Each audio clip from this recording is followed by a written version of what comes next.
अस्सलामुअलैकुम वरहमतुल्लाहि वबरकातुहू। Welcome back students.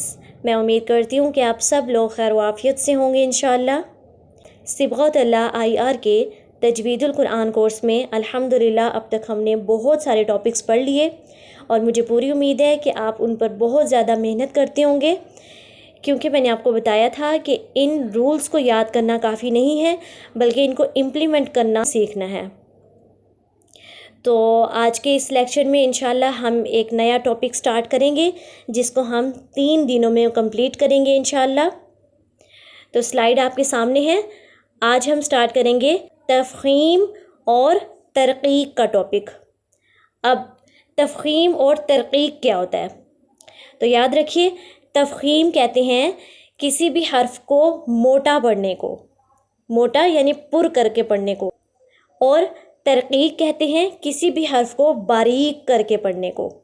किसी भी हर्फ को बारीक अदा करना तरक़ीक़ होता है और किसी भी हर्फ को मोटा अदा करना तफ़हीम होता है। आज का सबक स्टार्ट करने से पहले मैं आपको एक स्लाइड पर लेकर जाऊंगी। यहाँ पे देखिए, मैंने आपको 29 हरूफ मुफरीदात या मखारिज या हरूफ तहज्जी पढ़ाए थे, और इसमें मैंने आपको बताया था कि कौन सा हर्फ बारीक अदा होता है, कौन सा हर्फ मोटा अदा होगा, कौन सा हर्फ नरमी से अदा होगा, और किस हर्फ को हम सीटी के आवाज़ से अदा करेंगे, किसको हम सख्ती से अदा करेंगे। ठीक है, तो अगर मैं आपको रिमाइंडर दूं तो इनमें से कुछ ऐसे हरूफ थे जिसका मैंने कहा था इनको आपने थोड़ा सा मोटा अदा करना है। वो हरूफ कौन से थे? उनमें शामिल है खौ। खौ को कैसे अदा करते हैं? हमारे होंठ थोड़े से गोल होते हैं, खौ। इसी तरह सौद। सौद को हम एक तो सीटी के आवाज़ से अदा करते हैं और दूसरा इसको मोटा पढ़ते हैं। अच्छा, उसके बाद है दौद, इसको भी हम मोटा पढ़ते हैं। उसके बाद है तो, फिर वो, आइन और काफ। ये वो तमाम हरूफ हैं कि जिनको हर हाल में, हर सूरत, पूरी की पूरी तजवीद में मोटा अदा किया जाता है। और अगर हम देखें कि ये टोटल कितने हरूफ हैं, ये टोटल 7 हरूफ हैं। इन हरूफ को हरूफ मुस्तालिया कहते हैं। इन हरूफ को क्या कहते हैं? हरूफ मुस्तालिया कहते हैं। ये बात याद रह जाए तो भी ठीक है, नहीं तो बस इतना याद रखें, ये 7 ऐसे हरूफ हैं जिनको हम हमेशा मोटा पढ़ते हैं। और वो कौन से हैं? ये जो सारे के सारे ब्लू कलर में मेंशन है। क्लियर?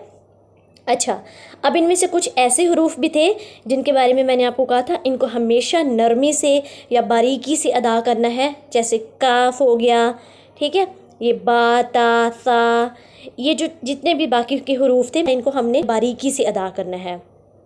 लेकिन एक बात याद रखिए कि हरूफ मुफरीदात के अंदर, हरूफ मुफरीदात के अंदर सिर्फ़ और सिर्फ 3 ऐसे हरूफ हैं, सिर्फ 3 ऐसे हरूफ हैं कि जिनको कभी मोटा और कभी बारीक पढ़ा जाता है। तो बेसिकली जो आज हम टॉपिक स्टार्ट करने जा रहे हैं, तफ़हीम और तरक़ीक़ का टॉपिक, उसमें हम इन्हीं 3 हरूफ को देखेंगे कि उनको कब मोटा और कब बारीक अदा किया जाता है। और वो 3 हरूफ कौन कौन से हैं? वो है अलिफ, रा और लाम। अलिफ, रा और लाम। तजवीद में कभी कभार अलिफ को मोटा पढ़ा जाता है और कभी बारीक। इसी तरह रा को कभी मोटा पढ़ा जाता है और कभी बारीक। लाम को कभी मोटा पढ़ते हैं और कभी बारीक। तो बेसिकली आज हम इसकी निशानियां देखेंगे कि अलिफ को किस सूरत में मोटा पढ़ा जाएगा और किस सूरत में बारीक पढ़ा जाएगा। इसी तरह लाम और रा को किन सूरतों में बारीक पढ़ा जाएगा और किन सूरतों में मोटा पढ़ा जाएगा। तो आज के लेक्चर के लिए आप सिर्फ ये याद रखिए कि कौन से हरूफ हमेशा मोटे पढ़े जाते हैं। इन हरूफ को आपने याद करना है। ठीक है, अब आ जाइए अपने मेन टॉपिक की तरफ। जी, तो अब आपको क्लियर हो गया होगा कि बेसिकली हम तफ़हीम और तरक़ीक़ में आज क्या पढ़ने जा रहे हैं। हम इसमें 3 दिन लगाकर 3 हरूफ को देखेंगे कि हम उनको कब बारीक और कब मोटा पढ़ेंगे। और वो 3 हरूफ कौन से हैं? अलिफ, लाम और रा। तो आज सिर्फ हम अलिफ को देखेंगे कि अलिफ को किन सूरतों में बारीक और किन सूरतों में मोटा पढ़ा जाता है। तो अब आपने गौर से समझना है, बहुत आसान कंसेप्ट है। सबसे पहले तो मैंने लफ्ज़ बोला है, सबसे पहले तो ये जहन में रखिए कि मैंने बोला है अलिफ़। तो मैंने आपको बताया था कि अलिफ़ क्या होता है? जिसके ऊपर कुछ भी लगा हुआ नहीं होता, इवन इसके ऊपर जज़म भी नहीं होगी। ठीक है, क्योंकि इस सूरत में भी ये हमज़ा बन जाएगा। तो अलिफ वो होता है जिसके ऊपर कोई भी हरकत या कोई भी अलामत लगी हुई नहीं होती है। याद रखिए कि अलिफ से पहले अगर कोई मोटा हर्फ आ गया, और वो मोटा हर्फ कौन सा है, जो पीछे मैंने आपको 7 हरूफ मुस्तालिया बताए हैं, उनमें से कोई भी हर्फ आ गया, उस सूरत में अलिफ को मोटा पढ़ा जाएगा। और अगर अलिफ से पहले उन हरूफ मुस्तालिया के अलावा बाकी जो बारीक हर्फ हैं वो आ गया, तो इस सूरत में अलिफ भी बारीक पढ़ा जाएगा। यानी अलिफ के साथ, अलिफ के पीछे अगर मोटा हर्फ लगा हुआ होगा तो ऑटोमेटिकली अलिफ की साउंड भी मोटी हो जाएगी। लेकिन अगर अलिफ के साथ कोई बारीक हर्फ लगा हुआ होगा तो वहाँ पे अलिफ की साउंड भी बारीक हो जाएगी। बस ये छोटा सा कंसेप्ट था। अब इसकी थोड़ी सी एग्जांपल्स देख लेते हैं, इससे अच्छी समझ आ जाएगी। बिस्मिल्लाहिर्रहमानिर्रहीम। जी, अलिफ नज़र आ रहा है?